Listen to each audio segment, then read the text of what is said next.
I think at this point, I can say I've used iOS long enough to tell you guys that you should never install 0.0.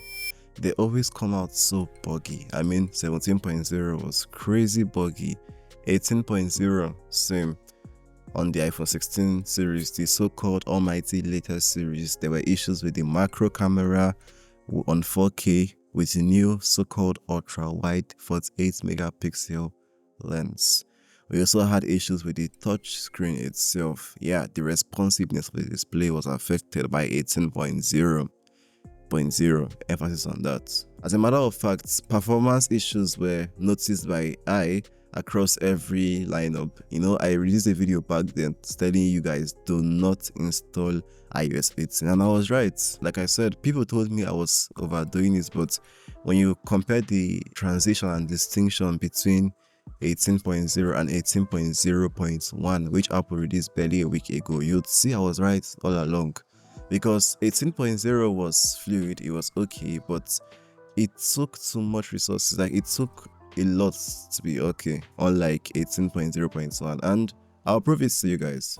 First, click that sub button. According to Apple, iOS 18.0.1 fixed vulnerabilities in messaging, app crashes in messaging, and also the password app.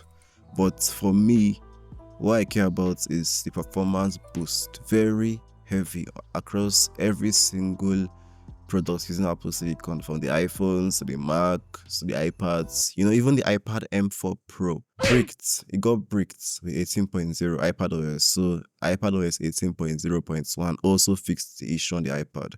But we're talking about the iPhones here. I might throw in one or two leaks at the end, but still in testing stage. We aren't sure. Obviously, these are the kind of stuff you wait to hear from Apple themselves. Yeah, it relates to the upgrade cycle of iPhones.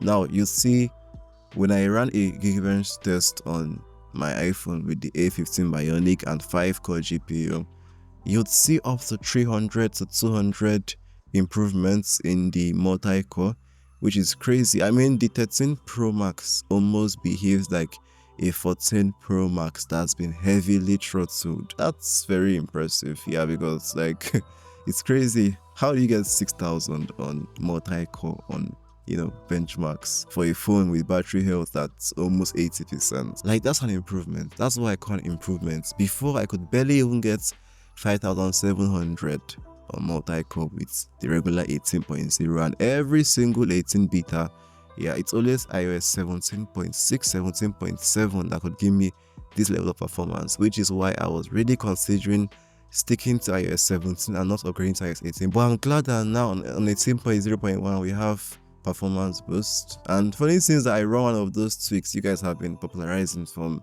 Misaka and Nuggets. I run 3 of those tweaks on my phone, and it runs flawlessly and gave me this benchmark. Some of you would say it's not about the benchmark, but the benchmark to me, it's a measure of how far the phone can push itself, like the ability it has to push itself. And when the software is not in its optimal condition, trust me, it's heavily impacted. You'll also see the same experience when I ran a 3D wildlife extreme test, and I also got a very reasonable score. I think 3,000 or 3,100, it's very reasonable compared to the 2,600, 2,700 I was getting on 18.0. And I ran this without coming near a freezer.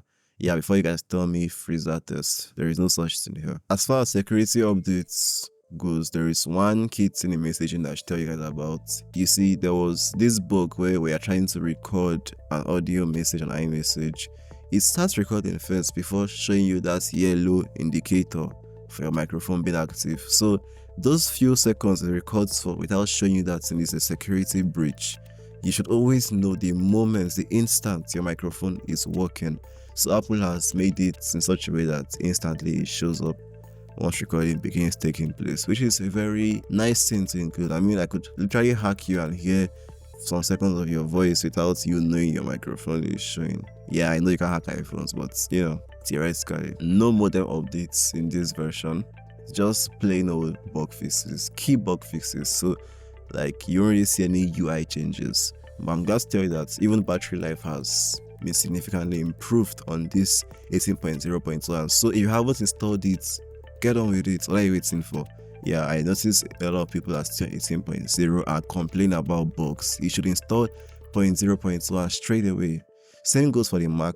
Yeah, I observed very improved performance also, because I compared this to the average benchmarks and I see that I have like 300 points more and like maybe 50 to 100 points more on single core, which is very progressive. Speaking of the other surprise and the other rumor, Apple has been talking about skipping the yearly upgrade cycle on iPhones and the Apple products. Yeah, that's long overdue. I mean, like, they literally release more than 10 products every year. 4 or 5 or 6 MacBooks, 14, 16 Air Pro, Studio, Mini, iMac. She's greater once in a while. Like, that's just too much. We have many silicon chips every single year. Yeah, so at this point, they are peaking already. We're already in 3 nanometers, second generation. Like, they are peaking. We don't need to be wasting silicon and aluminium and copper and gold, silver, all the natural resources to keep pushing out these products every year. How are you telling me that an M3 Max MacBook Pro will need to be replaced after a year? Come on, because we both know that's what Apple had in mind. They wanted it to do that upgrade.